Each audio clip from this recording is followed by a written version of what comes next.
Welcome back to Super Tuesday Recap. It's your host, Chris and Deepom here. And we are back. We are finally back with the last of the Super Tuesday shows to come back. Saving the best for last. Legend of Tomorrow, Season 4, Episode 1, The Virgin Gary. After the Legend defeat Malice and wipe the final anachronism from the time, they find themselves in unfamiliar territory with the Time Bureau. All of that changed when Constantine informs Sara of a new magical threat. This is just way too long. I'm not reading this. I hate when they let users create the synopsis because they make them way too long. Like, synopsis is supposed to be short, guys. Short. Not a fucking paragraph. Not a description of the entire fucking episode. Like, when you need to put in, like, when you have 3 or more periods, it's too fucking long. It's way too fucking long. All right. You thought a lot about this. I'm just saying. I didn't even think about a lot of it. It just hit me. I was like, why am I reading? I'm reading. When I have to hit the read more on the synopsis on IMDb, it's too much. It's too much. Well, I think maybe you should go to the tagline, not the synopsis, because synopsis is supposed to be a retelling of the entire plot. The tagline was basically the same thing with the ... and see full summary. It's too much. Right. Anyway, we're back. Legend of Tomorrow. Now, I almost texted you, because we both watched this today. I almost texted you after the first 5 minutes, because the first 5 minutes of this episode, it just explains why I love Legend of Tomorrow so much. They're literally talking about the show. Nigga, look. We have a strong but loyal fan base. Yo. And not to say they kind of called it lowest rated premiere. You said what now? Lowest rated Monday show for CW. Oh, really? Yeah. But like you said, they have a loyal but vocal fan base, and yes, it just everything about that time when so it was after the Beatles stuff. When they get back, everything about that was just like, oh, we're bored. We've done this before. I love the Beatles stuff because they're like, yo, how can you tell them apart? I'm like, thank you. If they're not holding instruments, they're all the same Beatle. It's a Beatle cloned. The British are coming.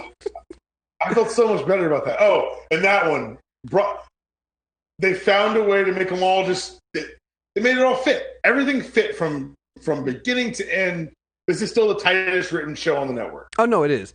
And like I said, they're so well aware. When Sarah comes back in, they're like, the team's bored. It's like, yo, we've been doing this. We did this last year. Isn't that? And then the thing with Wally, it's like, yeah, he went to go find himself. Isn't that what he did last year? And I was like, son of a bitch. Oh. but they called themselves out. It's like, wow, that is what he did last year. Yeah. Right? What you want us to do? Go and fight time traveling werewolves? It's like, yeah, actually, that would actually be better for our ratings. I can't wait to do that. Yeah, exactly, right? Because you at this point you now have to do it. Right. I mean, yes, okay, let's do it. But no, what I love about this is because they kind of did. What I love about Legends, and we'll definitely get into the show, but it just goes to why I think Legends has worked. It's a show where they kind of can play with different things. That first season tried to follow the CW Arrowverse like formula, and it didn't really work. Mm-hmm. You had the villain, you had the team, everything was just so formulaic, and it just didn't work. What they did in season 2 and 3 was throw that out there, and they just had fun with it. And the crazier it was, I mean, again, like the villain last season was defeated by a giant talking Care Bear. A giant Tickle Me Elmo type Care Bear. All right. He has a name. I know it's Bevo. I know it's just our Lord and Savior. So it's just so fucking ridiculous. Like they did the little recap before this season. I was like, oh my god, last season was fucking ridiculous. They did do that. You misspoke and didn't say wonderful. Sorry. No. It is absolutely wonderful. But that's what makes this show works, right? And so the idea of them starting the season going, we did that last year. We can't do that again. Knowing that actually you could, and I can't believe I'm about to say this and do this, and now I'm part of the fucking problem. I mean, Supernatural's been doing it for how long now? No, I'm not doing this with you. I refuse. It's like closet takeover of the network by this show that I've never seen, but I know exists and somehow tormenting me, it stops here. I'm not going to engage. What do we find out that Supernatural is a big enemy in this season of Legend of Tomorrow? All right, you let me know when you're done. I'm just throwing ideas out there. I'm literally reading Twitter. You let me know when you're done. Okay, no. But seriously, like, they could literally keep doing the same thing they've been doing, right? And they decided that's what they're going to do. Oh, time out. Let's not go through it here. In the end, they're going to do exactly what they did the last 2 seasons, and guess what? It fucking works. But no, they're going to do it, but with magic. Okay, fine. They're doing it with a new variable. They're still doing it. It's still going to be great. I'm still here for it. No, I mean, but again, it's just I love it when a show calls itself out, and it's basically like, you guys are still going to watch, and this is what we're going to do. And it's still ridiculous, and that's exactly what we get. We get this entire episode is them again. They don't. The whole thing's ridiculous. Look, they're fighting a goddamn unicorn. Gary loses a nipple and is a virgin. Is he though? Then they hit you with how can you be afraid of my mother? I was like, wait a goddamn second, Legends. You're not supposed to. That's what I'm impressed with this season out of this episode. They handled the heavy and the light with a lot of balance and fairness. Like, there wasn't too much heavy because, let's face it, the big bad was a unicorn. But the way Constantine's scenes with Sara played out and the discussion of the current climate were both very well integrated. Even Nate's stuff with his dad, like it all made sense. And I'm talking about this as an episode where 3 of the 4 characters in the beginning get covered in unicorn jizz, and they use like a Brady Bunch style cut to bring the cast together. Like, there's so many quaint, small, cool things that happen in this episode. Just really well done. Well, and that's and again, that's why I like Legends, is that it is uniquely different than everything else on the Arrowverse, right? Like, all the other shows have a formula, like you said. The way they cut that Brady Bunch scene of the cats getting back together, it's like, wait, you're here? Yeah, you're here. And then they show up and they high five each other, like, bunch of fucking idiots. Like, they're just so stupid but great, and it's wonderful. And I love how they do that and bring that together. But going back to something else you said, it's like the way that they bring the heavy and the light together. This show has always kind of, to me, been on the forefront of that. The idea of, like, we get even more than last year. The scenes with Sara and Ava this season are already like on 11. Like, they hinted at it last season. We got a little bit of it. Here, we literally have like 2 female characters in a relationship talking about moving in with each other and loving each other, and it doesn't feel like it's tried. It doesn't feel like they're trying to go for that diversity like checkbox. It's like, it's just a natural thing. But then on top of that, then they also throw in the thing with Constantine and Gary, which is thrown in there in like a passing thing. Like, if you weren't paying attention, you might have missed it. Like, at the end when Gary's like, but John, am I really a virgin after the stuff we did? I'm like, whoa, wait, what happened in the last 5 months? What were you guys doing? Am I still a virgin? Yes, you're still a virgin. Right? It's like, wait, what were we? Because I forgot. Because I was wondering about that, because I even had in my notes before they even said that.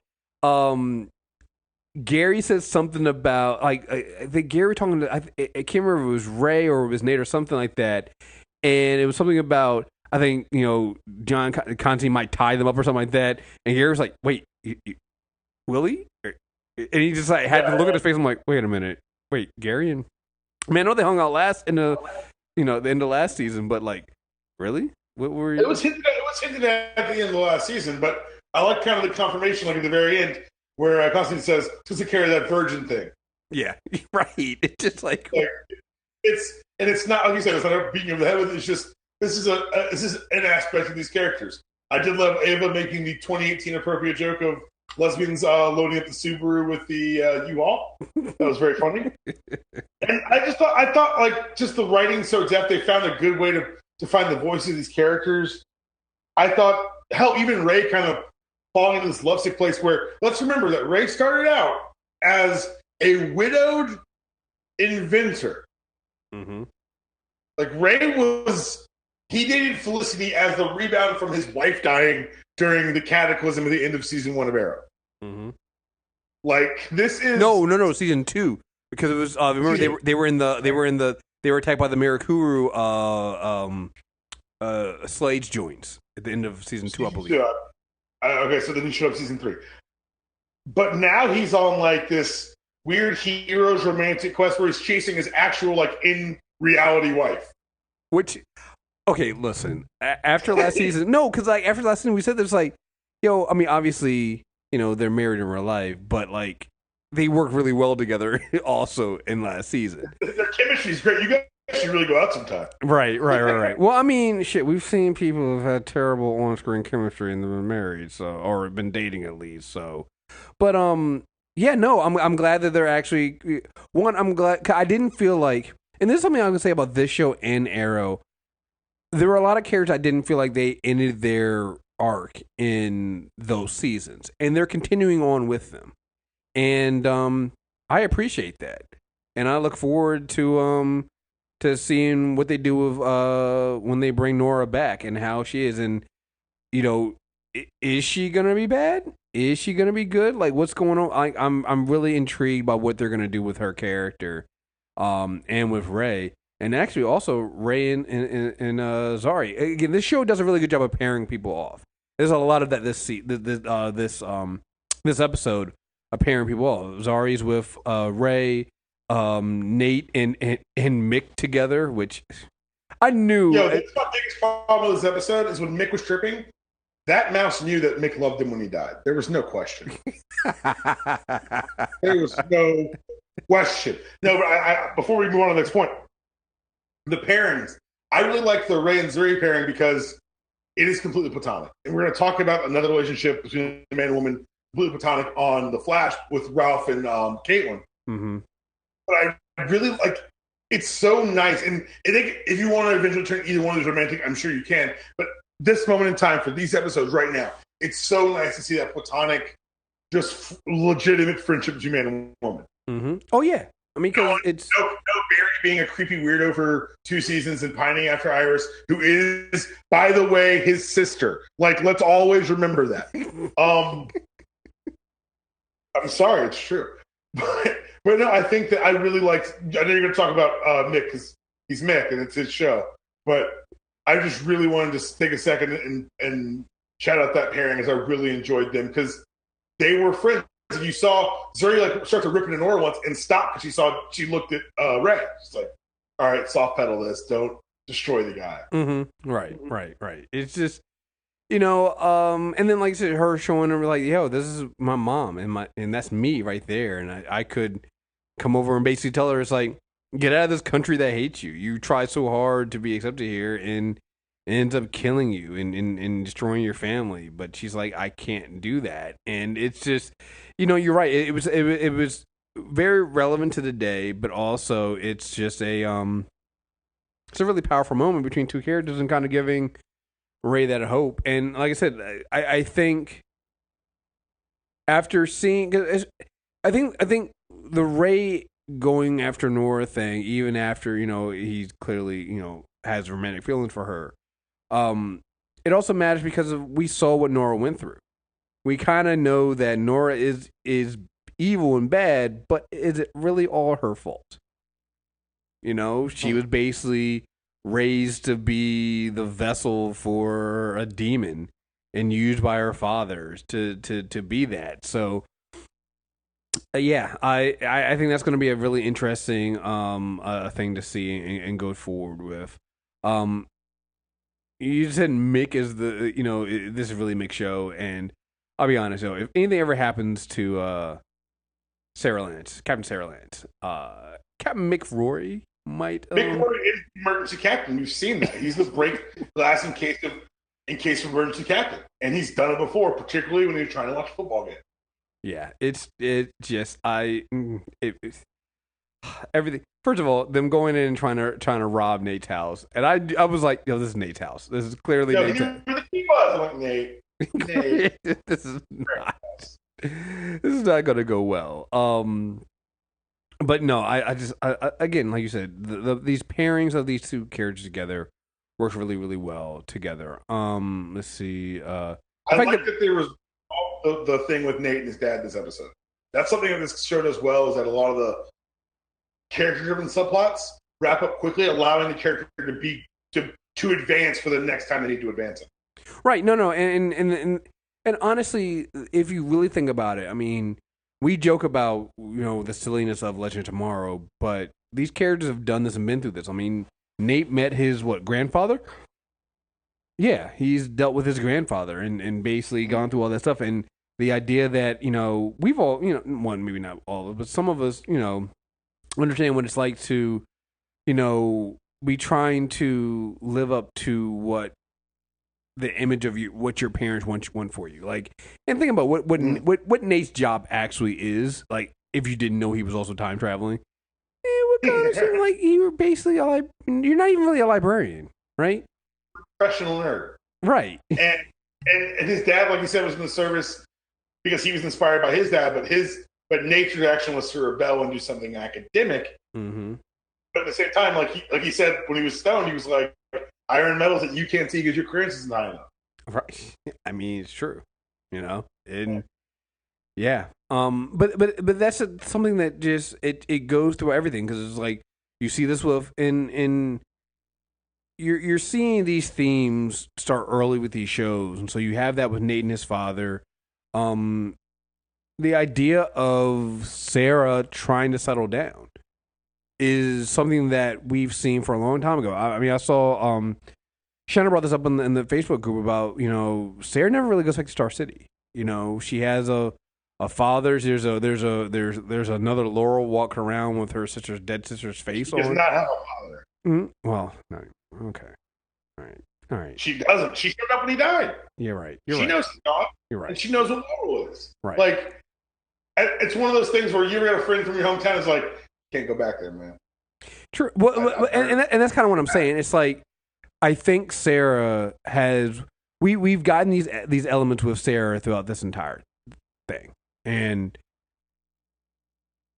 I think seeing her, I'm so nervous. I guess I'm saying all this to say I'm so nervous for her right now. Right, with her in this relationship with Ava, because it's so fresh.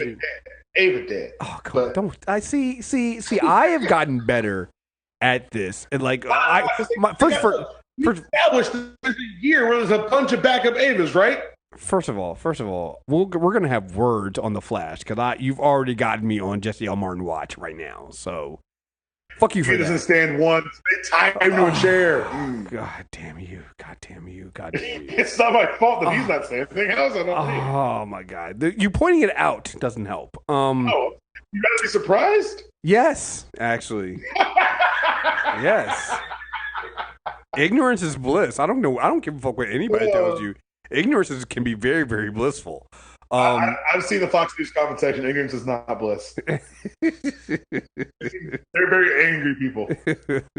Yeah, but does it make you less nervous or more nervous now that you know that they're very, very angry people? My level of nerves can't really be raised. Valid point.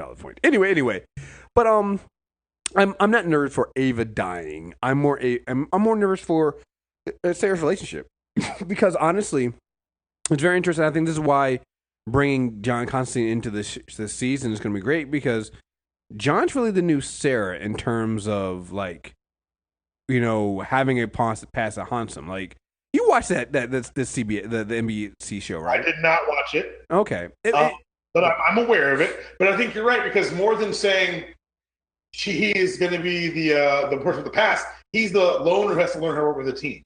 And this team right now is a well-oiled fucking machine. So they all end up in 1969 for different reasons, following the same trail. Right. I mean, and they're not screw-ups anymore. I mean, even this. Yeah, totally. But there are screw-ups. There are okay. Yeah, you're right. There are. Gary lost a nipple.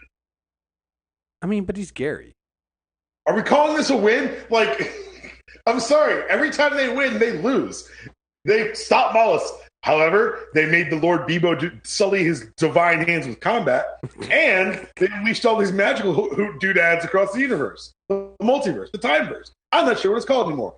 But the bottom line, and I think you're right, is that they're screw-ups, but they're screw-ups who people are trusting to screw up in the right way, which means that their fall this season is going to be tremendous. Because spoilers, we're not getting an entire season where the Time Bureau has their back.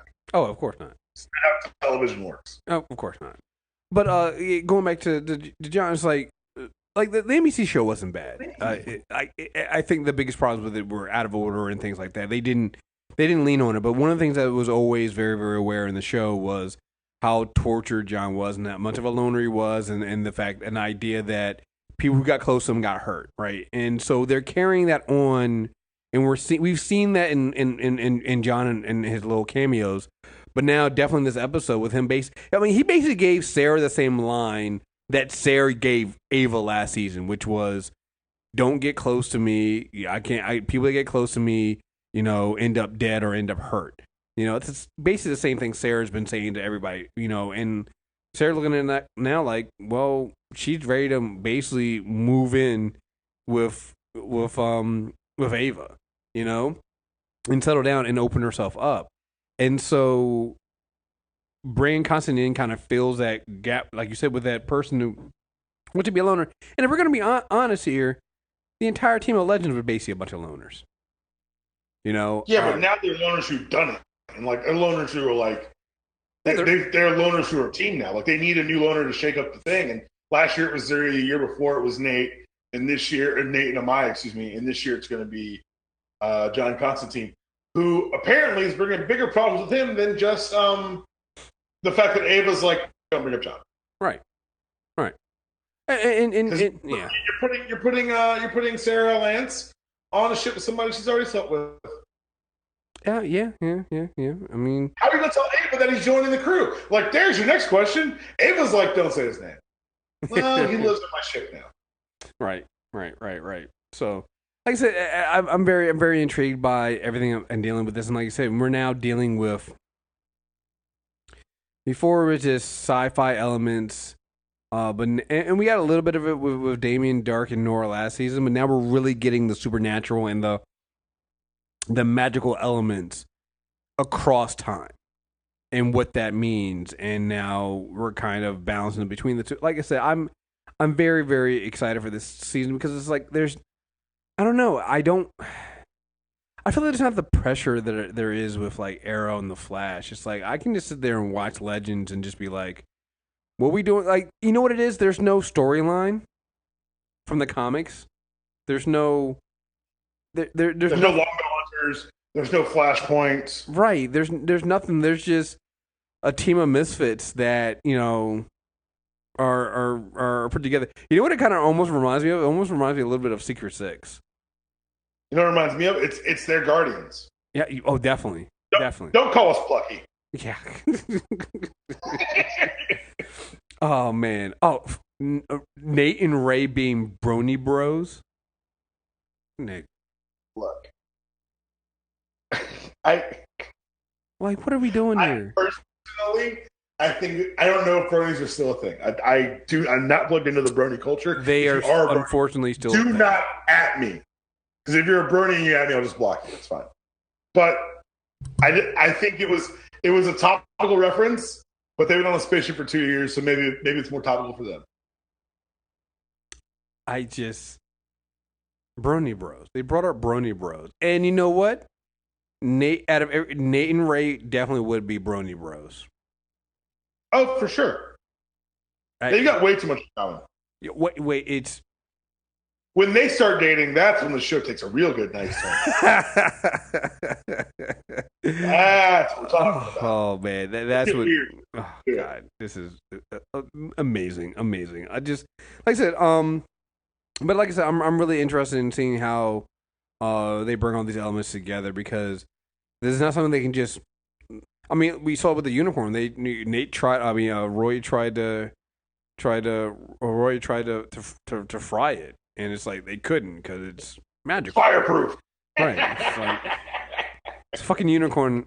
I mean, you can't just do that. So having to go through and do these different elements, and much like the Flash, I like the idea of having these other threads and these other things we were going after. So, Ray and Zari basically are going to be on this hunt for Nora, and her time stone, which is I had completely forgotten about. Right, and she has a time stone, and so then the question becomes: is because here's the twist going to be right when we find out that she's not behind any of this, right? Or maybe she is, but not in the way we think it is supposed to be, right? And so you get that whole idea of the legend is trying to stop Nora, and then Ray believes that she's not that bad. And like I said, there's a lot of things that can go on with this, and I'm really interested in that. I'm also because they brought the way they brought it up. I would not be surprised if somehow Wally does not end up back on the show. Oh, Wally coming back if he wasn't getting back, I don't know, man. Because maybe they did give him a send off. Because remember when season 2 started, they made like a little quick coda comment about the Hawks. True. We never saw them again. So maybe it's just acknowledging the fact that nobody wanted it. Nobody wanted. No one asked. I'm just saying. Right. It just it didn't happen. Right. I think that this time it's important because I don't think Wally's coming back. And if he does, it'll be a one-off episode. I don't think he's going to join the crew or anything. Oh no, absolutely not. Like I think definitely because they made a big deal of him not being on either show. I think at most we get like a cameo here and there, but I think that might be the best way to use it for him. So and I'm fine with that. So let's see. Oh, also love Mick calling out Nate for his issues with his dad, basically being like, "That's it, that's your issue." And not saying right. You like fired? No. Emotion distant. Are you fucking serious? Dude, I also love Nick's polite version of "You bet your ass I like sandwiches, man." Right. Right. The man there was like, "All right, he's trying." That was formal Nick. Okay, fair enough. Oh God, love this show. This is awesome. We're back. Yeah. Anything else you got for this? This first. I mean, for the whole season, I'm not going to do predictions. There's no point.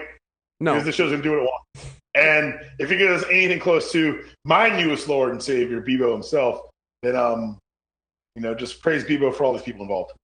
Legends is a show you can't really make predictions off of because like what do you predict? It's so who you find me the person that guessed Bebo, so I may slap at them and make them get me lottery numbers. I mean, and there has to be another Bebo. I mean, I think I'm waiting. I'm like, bring the unicorn back. How are they going to do this? Paul Beer's going to save the day. I don't know. It's going to be a time loop where Nate's doing that in the very beginning is going to save the entire universe at the end. I don't know how they're going to do it. All I know is they're going to pull some crazy shit out of a hat, and I am here for it. When was the first reference to Bebo? Was it season 2? No, it was season 1 because we're already in season 4. Yeah, I don't know. I think there may have been an offhand reference to season 2, but I know it definitely was season 2. I'm trying to figure out if there was one in season 1. I know definitely season 2. And is it a coincidence that season 2 is when Legends started being really, really great, and then we got the Bebo? So I think in Bebo we trust. I mean, I don't think it's a secret that Bebo joins the show and everything magically gets better. So, right. Just throwing it out there, guys. Just throwing it out there. Love this fucking show. So, all right. Announcements. Next Wednesday we'll be recording a mailbag. So please hit us up and send us emails. Mailbag@mtrnetwork.net. Me and Deepam will be answering your questions. Comic book stuff. If any of the shows we're reviewing for Supergirl. You can send the Supergirl emails to mtrailerreviews@mtrnetwork.net, and I'll make sure that for Supergirl and Black Lightning, I'll make sure that Shannon and the Doctor get those, and they can answer those on their shows when they record. You can also, if you follow us on Instagram.com/MTR Network. If you go to Instagram, we will go ahead and start putting up. You can leave us questions. You can leave us questions and comments on there, and we'll read them also on the show. So I'll make sure I'll start that probably Sunday. I'll put a mailbag post up on Instagram. You guys can leave your comments there as well. And I think that's it. Make sure you subscribe. Super Tuesday Recap. You can get us on Spotify now. It's the only way to get our mailbag episodes and our reviews for The Gifted, which I think next week is episode 6 of The Gifted. So we will probably have to get together on record another one of those. Which that show's still fucking amazing, so great. So and yep, T Public. We have our shirts there. Store tpublic.com/mtr/stores/mtr-network and check that out there. And I think that's the biggest thing right there, folks. So again, thank you guys very much for listening, and until next time, we're out of here. Peace.